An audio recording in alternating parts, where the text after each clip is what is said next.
Hey, howdy, hey. Welcome back to another episode of Regenerative Farming News with me, Heather Heinrichs, a former journalist turned farmer turned passionate advocate for regenerative farming. In today's episode, we have an update on the Alberta Open Farm Days, research on growing chickpeas with flax to reduce blight, and the Manitoba Forage and Grassland Association is holding its annual Regenerative Agriculture Conference from November 12th to 13th in Brandon, Manitoba. And I'm excited to share with you the second half of my conversation with Calvin Gavelin from McCord, Saskatchewan. Let's dive in.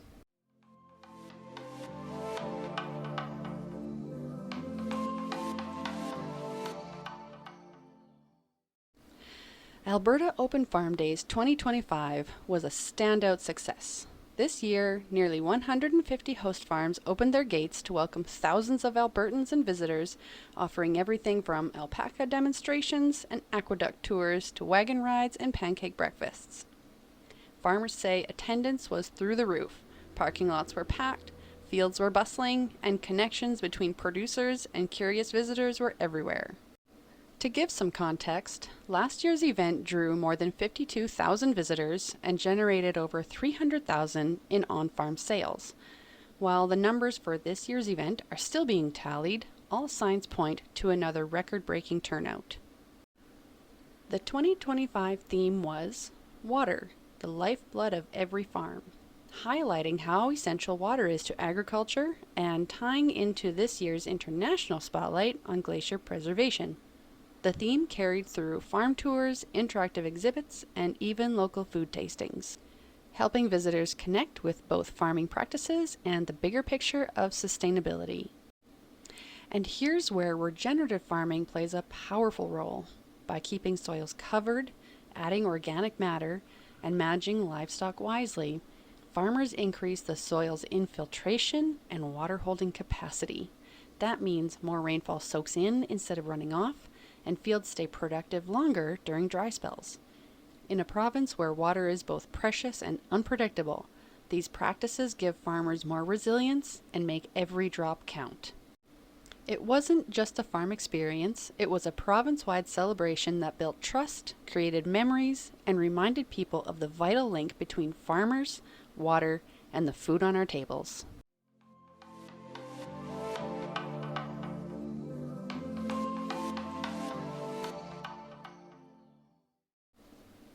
Recent research out of Agriculture and Agri-Food Canada, published in Grain News, shows promising results when chickpeas are intercropped with flax. One of the biggest challenges for chickpea growers is Ascochyta blight, a disease that can devastate crops under humid conditions. In trials conducted from 2018 through 2022, researchers found that when chickpeas and flax were grown together, the flax acted like a natural shield. Its taller growth created a barrier that reduced disease spread, helping protect chickpeas from severe blight pressure. Across all the different intercropping setups tested, disease levels were consistently lower compared to chickpeas grown alone. Interestingly, nitrogen fertilizer seemed to increase disease pressure, reminding us that higher inputs don't always lead to healthier crops. The researchers also observed that the most effective seeding ratios shifted from year to year. Sometimes a lighter flax stand was best, other times a heavier one, highlighting how adaptive management is key. Ongoing trials launched in 2023 are now testing fungicide application timings, variety combinations, and comparing intercrop versus monocrop in even more detail. Early signs confirm that the chickpea flax mixes continue to offer protection even in drier years when disease pressure is low. This research underlines an important regenerative principle. Diversity builds resilience. Instead of relying solely on chemicals, farmers can lean into crop diversity to naturally reduce disease pressure, protect yields, and strengthen their soils.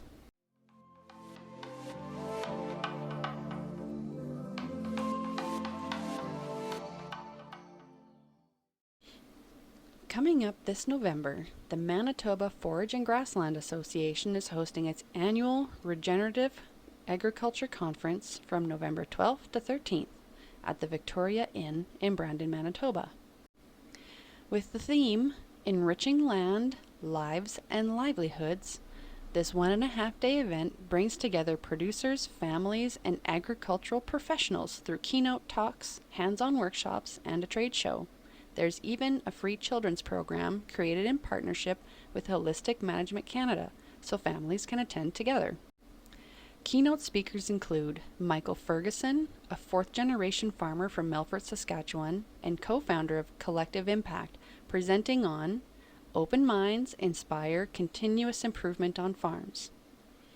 Rob Wonder from Foam Lake, Saskatchewan, with Carrying the Dream, Setting the Next Generation Up for Profitability and Regenerative Agriculture. Kimberly Cornish, Executive Director of the Food Water Wellness Foundation, speaking on soil and carbon mapping to reward stewardship. Tom Kravitz, author of Ranching Like a 12-Year-Old, offering Grazing in the Sweet Spot with practical, low-labor grazing strategies. Beyond the keynotes, the event includes a trade show showcasing new tools and services, and a chance for producers to connect, learn, and support each other on the regenerative journey. This conference is shaping up to be a pivotal gathering for anyone interested in practical, profitable, and regenerative farming on the prairies.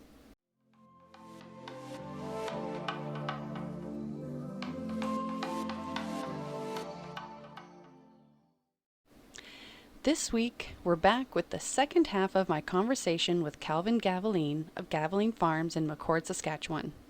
In the first part of our interview, Calvin shared how cover crops have transformed his farm, improving soil biology, increasing drought resilience, and even boosting herd health and conception rates. In today's continuation, we'll dig deeper into how regenerative practices like diverse cover crop mixes and rotational grazing have reshaped both his land and his lifestyle. Calvin explains how making these changes has given him more flexibility, healthier soils, and a stronger sense of security for the future of his farm. If you haven't heard the first part yet, I recommend going back to last week's episode. It really sets the stage for what you'll hear today. And if you have, you're going to love this next part of our conversation as we dive further into what regeneration looks like in practice on the prairies. I want to go back to something you had mentioned earlier in our interview here, is that you talked about something, you said something about your cow pregnancy rates improved when you first cover crop that you grazed them on. You noticed that right away. What difference? How did you notice that? Was it measurable? Well, we didn't notice it until we were preg checking that fall. Mm-hmm. And the vet's doing her job, and we age verify our animals. So when we're dumping into a pen, you'll have your first cycle, your second cycle, mm-hmm. and sometimes a third if we run our bulls that late. So we're aged and not paying attention because the vet's doing her thing and writing the numbers on the cows, like first cycle, second or third, mm-hmm. or open. Anyway, so we were done at the end of the cycle, and of the push of the first 150 head through of heifers and first calvers and our first time bred heifers. And the vet said, "What did you do here?" And I said, "I don't know. What did we do?" And she said, "I've been doing the neighbors and cows around here, and with our dry conditions, we're at 50 to 60% in conception." And she said, "I just did your heifers in her first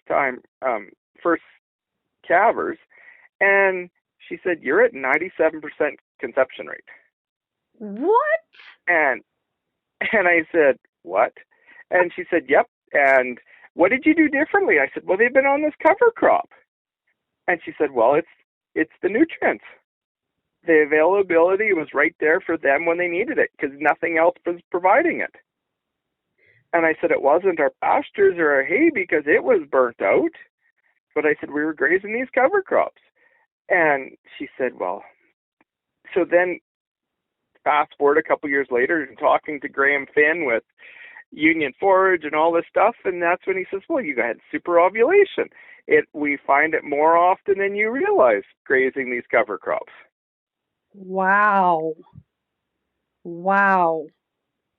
On a dry year, poor feed can impact the conception rate so much so that it can be down as low as 50%.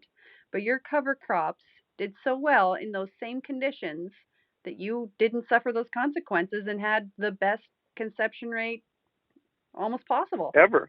Yeah. Wow.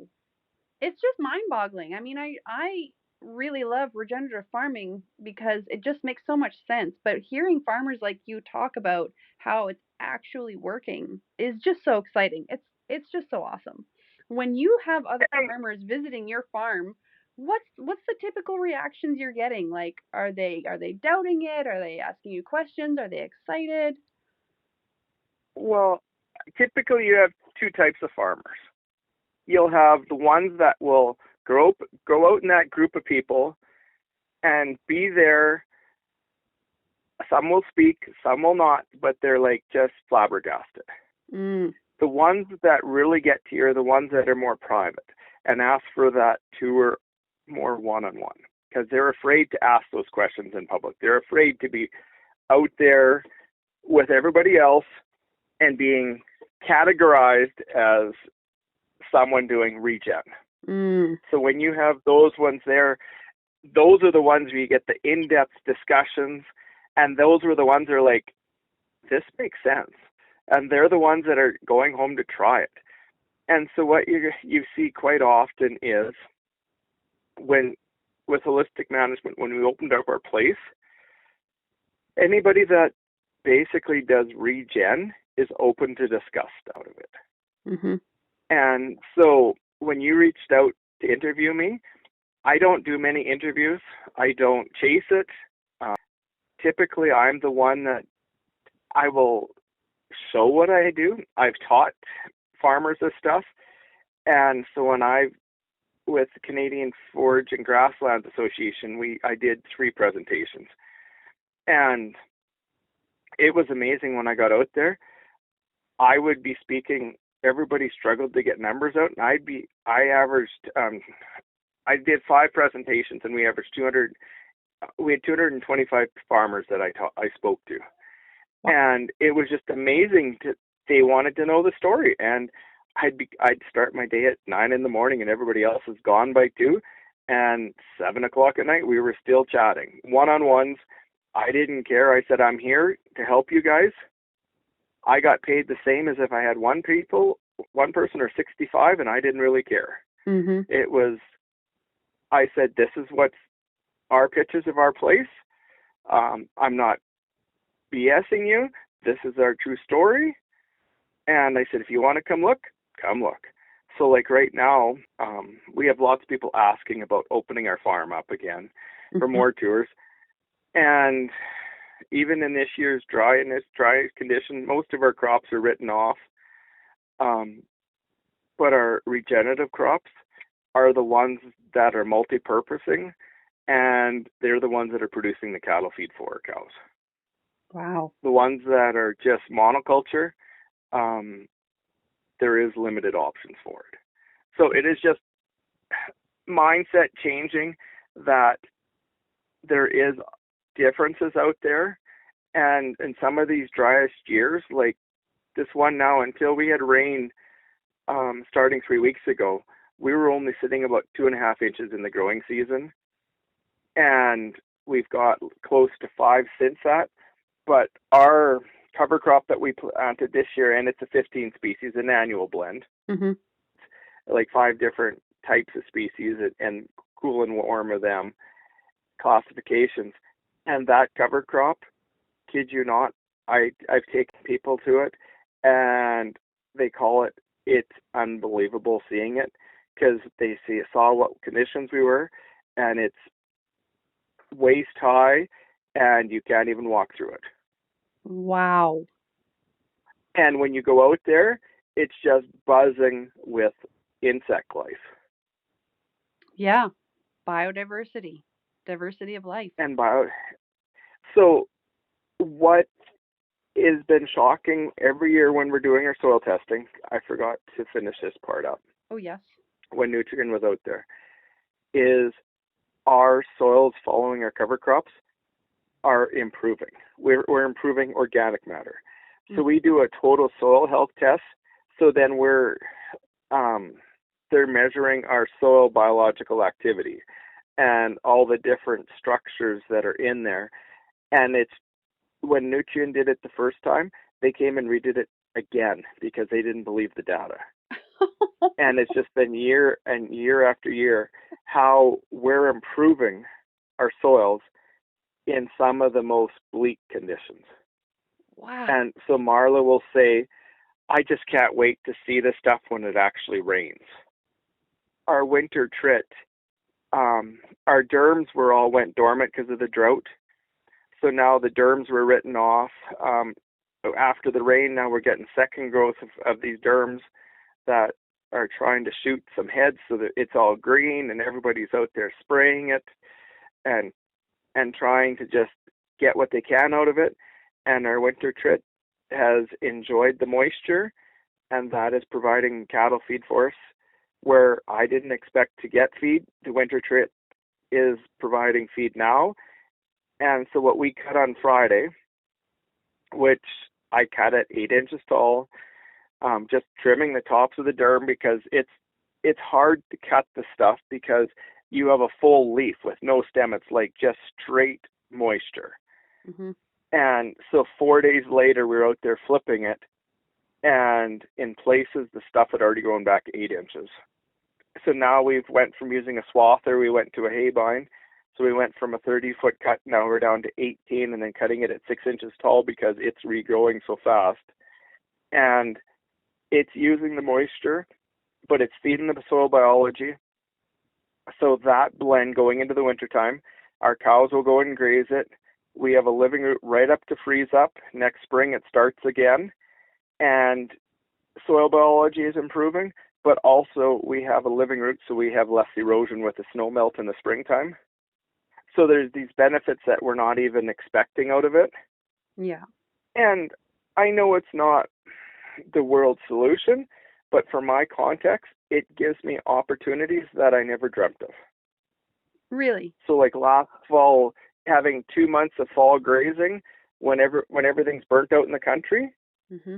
like my vet said, when we brought them off to prig check, she said, these animals, their manure looks just like springtime with the nutrients and how rich and green it is looking. And this is in October. Like she said, this is the stuff that's setting up the cows to be healthier going into the winter. Wow. That's an incredible difference. Yes. And it's stuff that we've stumbled across on, or else, as Gabe said, I guess I learned from other people. And so when people are talking about this stuff, I'm eager to listen. And so what COVID also taught me was, which I never was a person before, it gave me the opportunity to go to conferences all over North America. Because with everything being shut down, when people couldn't travel, they went Zooms. So I've been attending all these organizations and learning and listening and trying it on my place and adapting it. And it's been some of the best learning experiences in the last 20 years because my ears are back listening and my eyes are watching, and I'm more in sync with what's going on than I probably had been in the last 10. For that, I was basically pushing my way through. It's given you the opportunity to connect to so much more knowledge than otherwise. COVID had some benefits, I suppose. It was not all bad. That's out of it. If I think these are the only two benefits that I ever got out of COVID. And there was something else you had mentioned back earlier in the interview that I wanted to circle back to as well, is you had mentioned family life improvement. You had said before your regenerative farming, your family was not as involved, or you were just all doing kind of different jobs, if I'm understanding that right. But then when you started doing regenerative, that shifted. Can you tell me a little bit more about that? So before it just seemed like I was doing all the work, and it was me out there with doing the labor part, but also probably being very negative at times, like carrying the stress. Mm. And so during the droughts, I was probably a lot of different producers, therapists. I was the go-to. I would wear my battery would be dead by noon, and I'd wear another one out by supper time because the farmers were phoning, and I was the reeve of my local RM. I was the go-to person. I was this and that. I was doing things differently, and people were noticing. And doing everything synthetically, our soils were dying, and I think the stress was there. But that first year when we switched over and did our first cover crop and had successes with all the failures of the hailstorm and the snow dump on it, the family, that next year when we were out grazing these cover crops and paddock grazing, our girls were like, Dad, I want to go move these cows. When are we moving them? And they were moving them because they were noticing the different birds, the different insect life. And so what we've noticed, I guess I didn't notice it. I was a slow learner. With living labs on our place, you have Birds Canada and they're all the different insect collection agencies. And what they're noticing, us switching over to regenerative did not only bring more insect life, it brought more birds, which in turn has helped our family life. So now our kids are very in tune when they're out there. They're enjoying their time out there, and they're doing their own things. Like my one daughter, when it's all year long, she's out checking the crops now.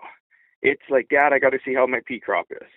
And she's out there. And the stress in our home has just reduced being regenerative because instead of being closed-minded to the world, and there's only one solution to this, we learned holistically. If you look to both sides of you, there's different opportunities. If you look straight ahead, you're very tunnel visioned. But if you look around, there is opportunities.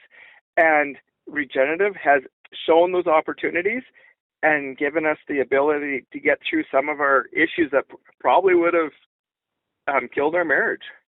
And you can tell the difference. Like our kids, that first year when we were that cover crop that the cows swath grazed all year long, I was the dad at the rink that had the time because I didn't have chores to do. The cows were out doing it themselves.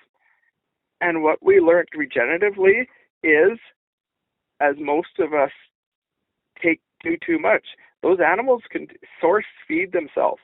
Leaving it in windrow, they were prime. When we went to Cuba that year, we took our first first holiday, and everything was like, oh my God, stressful because you're leaving and there's a storm coming in and it's 35 below.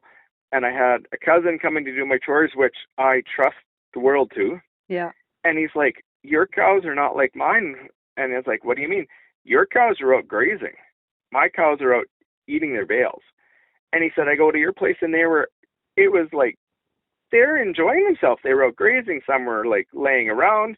They weren't even stressed over the storm because they had feed in front of them. They knew that. And even so, my cousin noticing that, and I had neighbors saying to me, do you realize how much money that stuff made you by not starting a tractor? Like, those were the conversations when neighbors are saying that. They're seeing it, but they're saying, like, at our age, we're not going to change. They feel like they can't change because of they're too old? Yes. Yeah. That's a common mindset to come across, I suppose. And they also say, like, even right now, in a drought year, if you get rid of that biomass with the combine, it's fast to do that. And it's like, it's usually an afternoon and that field is done. Yeah. Like, it is so easy just then to spray it, but leave it bare for the next year. But we're setting up the soils to be worse off again because there's nothing growing there. And doesn't have armor either. And it doesn't have armor, and you lost your moisture, and it's just, It's totally, as Gabe Brown said, it's going away from what Mother Nature was. Mm-hmm. And I respect Gabe a lot, what I've read in his book and what I've tried. And I've seen him in person, and I had the opportunity this last year. We had a holistic management conference coming to Assiniboia, and they asked me to come on to the committee. Mm-hmm. And they said, well, oh, who we're going to get for speakers? And I said, there's only one speaker for this, Gabe Brown. Never will he come to here. I said, well, just ask. That's all we're going to be out is an ask. Yeah. And I asked Ralph Corcoran to talk to him because they said, Ralph, if anybody can get him, you'll get him. Ralph phones me back in 10 minutes. Gabe's coming. And it's like, now what? And so then someone else said, so what's it going to cost us? And I said, nothing.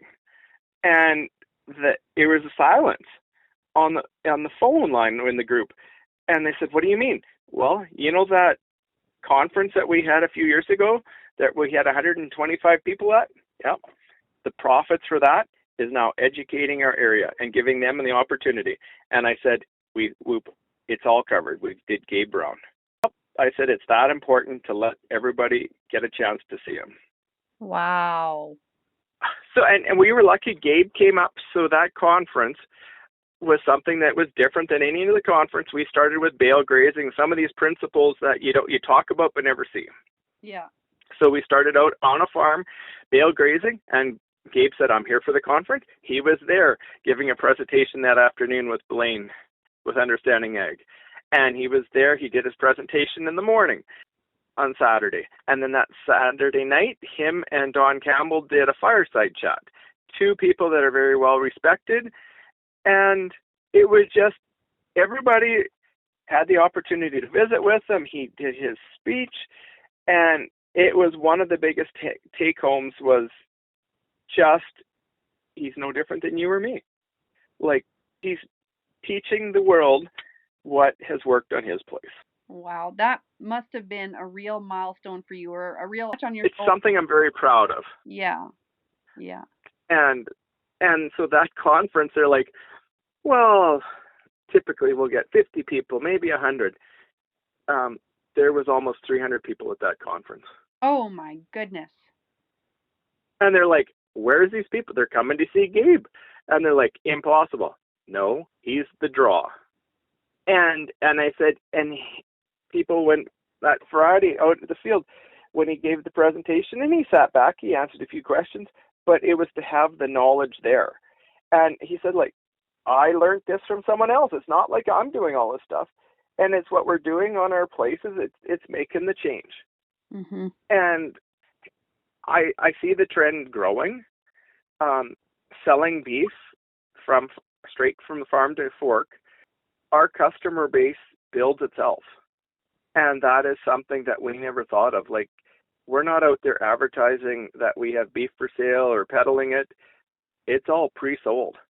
Really? And this is what blows their mind. Like this last spring, my wife had 26 animals pre-sold even before, like months before we were butchering. Wow. And it's customers bringing customers back. And that's how we got rid of those first 40 head when COVID was. It was a customer, brought a friend, and it just kept it going. We never once got stuck when you're moving 4 animals a week. And you would think that eventually we'd get caught up, and it never did. And so the animals that we couldn't move, my wife, she's great at marketing, and then she said, well, we'll start selling it in parcels. And so her parcels were, she would do anywhere from a half a beef right down to an individual cut. But she had two different packages that sold the most. One was a half of a half. Yeah. So that's an animal split half front, half back. So then when 2 people are buying it, you're getting the best of the front and the back, because most people will sell you a hind quarter or a front quarter. So one's prime, one's more economy cuts. Mm-hmm. And by splitting it the other way, and our abattoirs that we were using, they had no problem doing that. They do all the order taking, and we just deliver it. And the other thing was $200 packages that my wife would create, and she'd have a price per what each cut was worth, and then they could build this $200 pack because that $200 pack would fit in most people's upper freezers on their fridge. They didn't need a big freezer. That's really and everybody talks about moving beef. And so we started this in July. And by Christmas, she had moved over 100 of those packs, which doesn't seem like much, but it was $20,000 of beef. And this is where it became, it wasn't just me now doing it. It's like her involvement. Marla is full-time doing that stuff. And everybody said, well, how do you do this? And she's like, well, we're doing it at certain times of the year, and this year everything was moved out before the 1st of July, so we had the summer, the month of July for our kids, their swimming and all that stuff at the lake, and it just made it more workable as a family. So moving to regenerative farming has really just lifted a load of stress off of your family. Yes. Your family has just naturally become more involved in the farm. It just has drawn your children out to the fields to help. And at the same time, you're making money selling your cows directly to customers. This is an incredible story. Do you ever look back on this and go, holy cow, how did this all happen? Yes, most days, yes. And we're the ones in control of our future. Like before, it seemed like we were always a price taker, and we're selling it cheaper than when my wife does the comparison. She'll like look at Superstore, Safeway, Superstore, and all that stuff, and what their price is. Mm-hmm. And we're always usually just under their prices. And she's like, we're not, if I can do it just as different than a consumer buying it there, we're doing good. Yeah. Like they're benefiting from getting it directly from us, and it's a win-win situation. Yep. Your soil health is improving, which has then improved your cattle health. It's improved your family's health. And then just everybody is happier. And so when you're seeing those scientists on your place, and this is where most farmers don't allow these third parties on because they're always giving their opinions.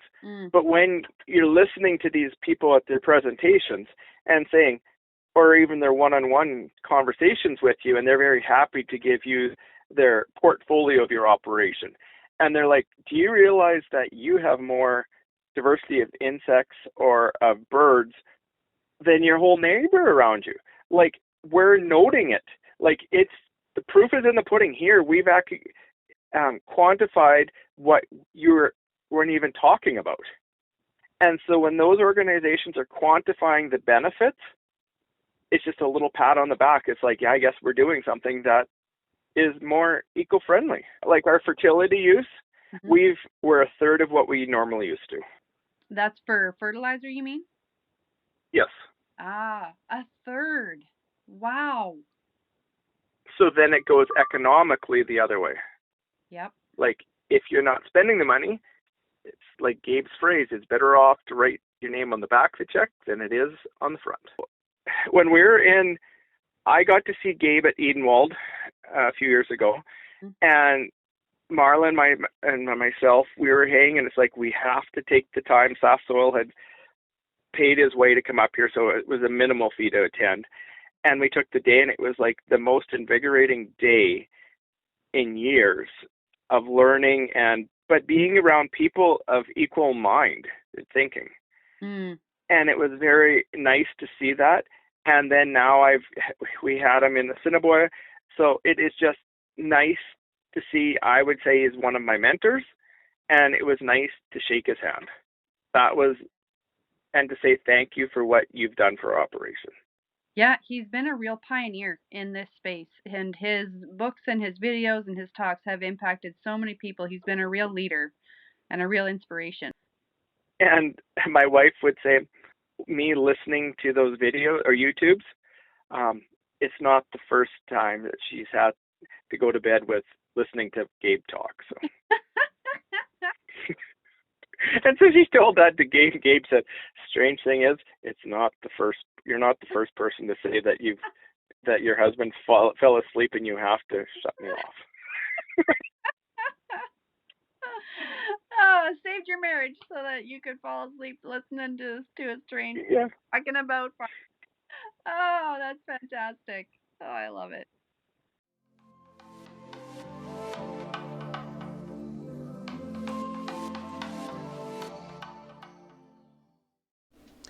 That's it for this week's episode of Regenerative Farming News. I really enjoyed talking with Calvin and hearing his incredible story of how regenerative farming not only improved his farm and his finances, but even, in his words, saved his marriage from the stressful life that farming can be. What an inspiration. I'll be posting some photos from his 2025 crops on the Facebook and Instagram pages, so be sure to follow the show on our social media channels and watch for those posts. As always, if you enjoyed today's episode, please follow the podcast and share it with your family, friends, and fellow farmers. Every share helps spread the word about regenerative ag. Together, we can grow healthier soil, stronger farms, and a more resilient future.